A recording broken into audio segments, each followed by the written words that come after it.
My name is Carissa Laffey, and today I'm going to be showing you an activity that will best utilize the beaches and dunes on the Bolivar Habitat Preserve.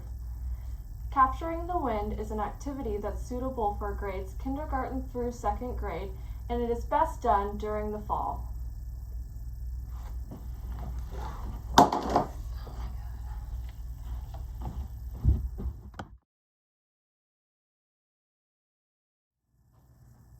For capturing the wind, you will need a watercolor palette for each student, one broad watercolor brush for each student, one fine watercolor brush for each student, one sheet of watercolor paper taped to particle board for each student, and also one small cup for each student to fill with water from the Gulf.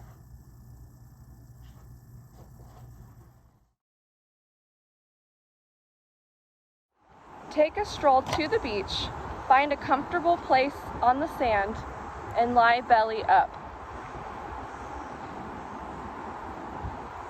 As the sun's blanket covers you, the sand gets warmer and warmer.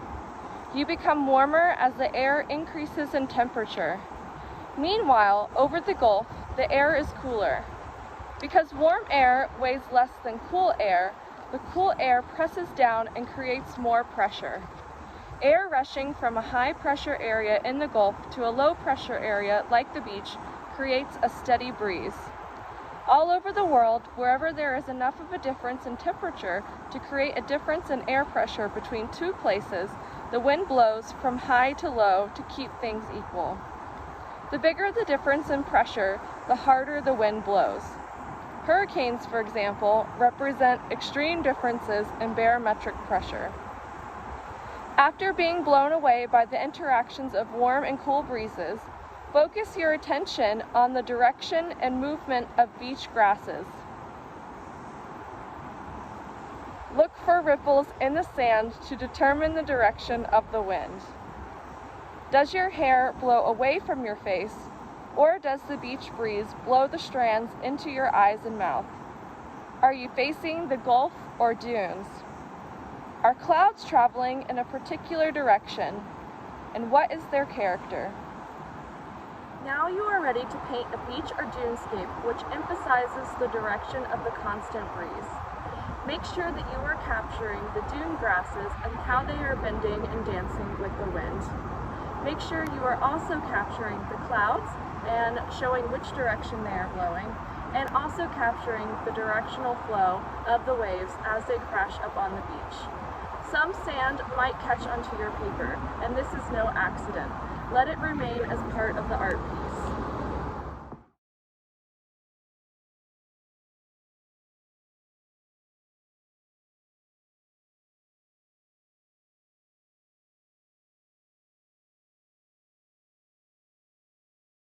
Find a comfortable spot on the beach closer to the dunes. Before you can even start putting paint on your paper, you do need to use your pencil to create a contour line drawing. The most important line to draw on your paper is your horizon line. Your horizon line will go horizontal across your paper. It's important to not cut your paper directly in half, but have your horizon line a little bit above or a little bit below halfway on your paper. Your horizon line is important because it will divide where your sky and where your land is. Next, I can create just simple shapes to make a plan for my drawing. For this painting, I just want to map out where I'm going to have my dune grasses. It's important not to draw details with your pencil because all of the details that you want to create, you are going to use your paint to do so.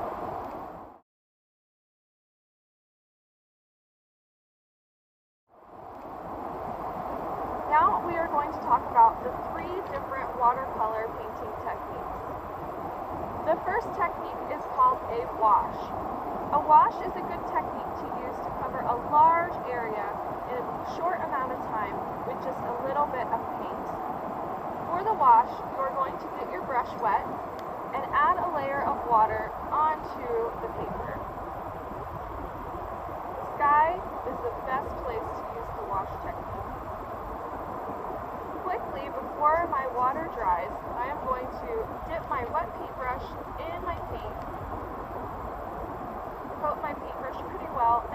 apply it to my wet paper. I can create clouds in my sky by avoiding some of the white spaces of my paper. If your students happen to cover their entire sky with the blue paint and then decide that they want a cloud, you can show them to get their brush wet and then swipe it over the wet paint. This way they can pick up a little bit of that pigment and they can create a nice soft cloud in their sky.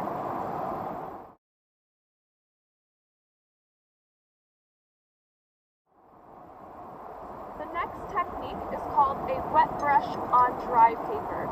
This is kind of the more traditional or intuitive way of painting. For this technique, you're simply going to get your brush wet, pick up the paint color that you want to use, and then apply it directly to your dry paper.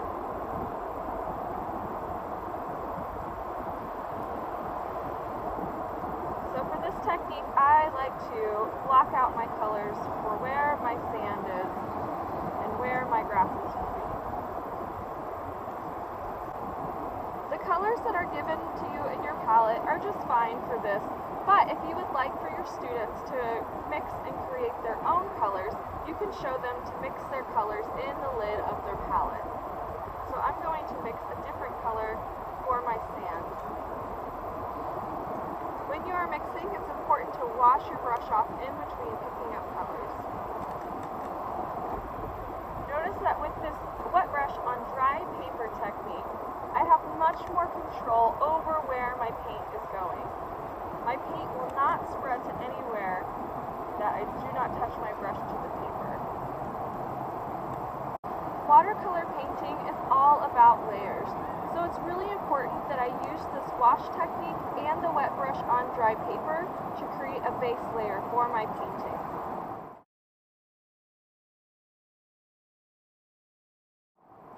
The last technique that we are going to learn is the dry brush on dry paper. This technique is suitable for creating details on your painting.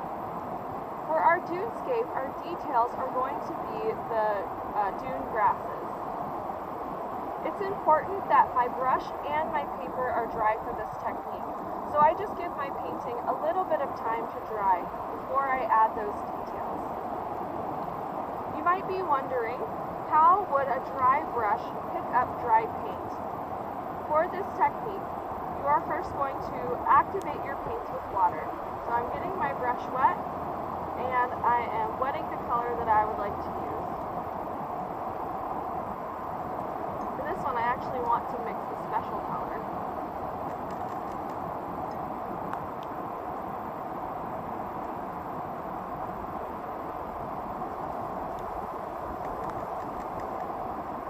Then, in order to get your brush dry, you're going to wash it off and then pinch the bristles at the end and pull all of that extra water out.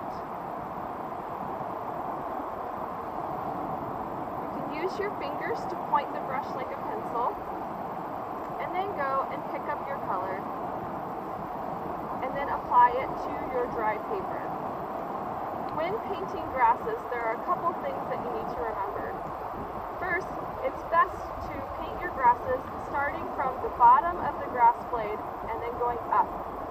As you go up, pull your paintbrush away from your paper, and that will make the ends of your grass blades pointed. It's also important to remember the direction that the wind is blowing. The wind today is blowing from the south, so it's coming from the left side of my paper. So my grasses need to bend away from the direction that the wind is blowing. Encourage your students to incorporate lots of different blades of grass in their picture. Help them to take notice that the grass isn't all one shade of green, so they can add other shades of grasses in as well.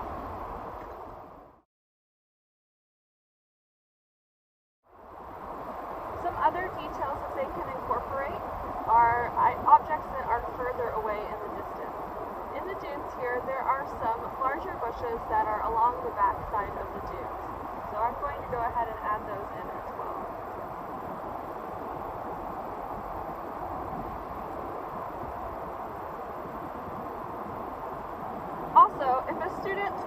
have completed a painting, but they don't have any animals in it, encourage them to add some animals, like birds, or maybe even some crabs.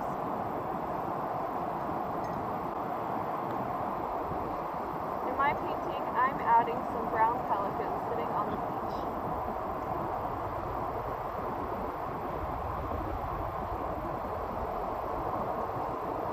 And now you have a finished composition for your beaches and dunescape.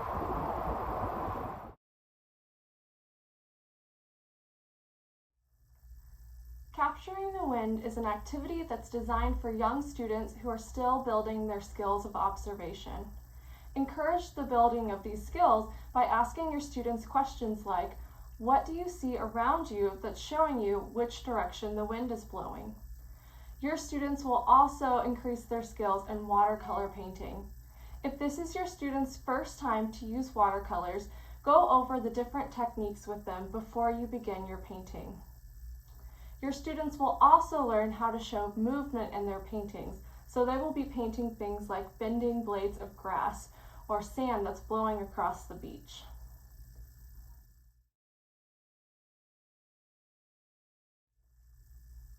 Watercolor painting with young students requires a lot of patience. Some of your students might not have as developed fine motor skills. Demonstrate each of the watercoloring techniques very slowly for them, and it is recommended that you allow them to use a practice sheet of paper before they use their paints on their final composition.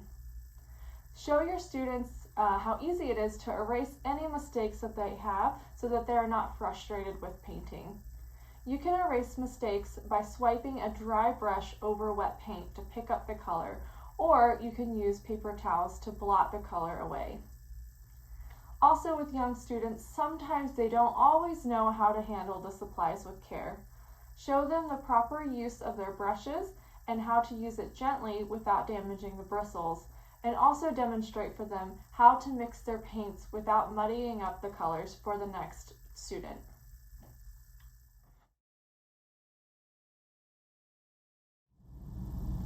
Capturing the wind is an activity that could be adapted to older students while using the same techniques with little modification.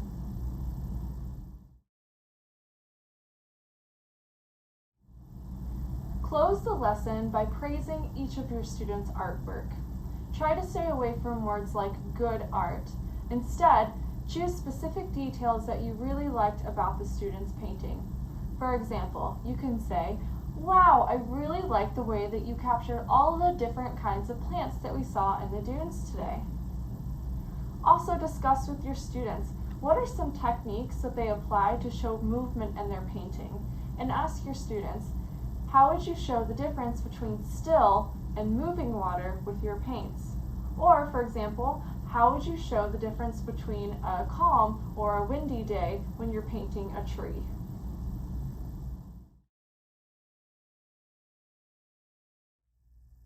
Not all of your students will be thrilled to capture the wind with their paints.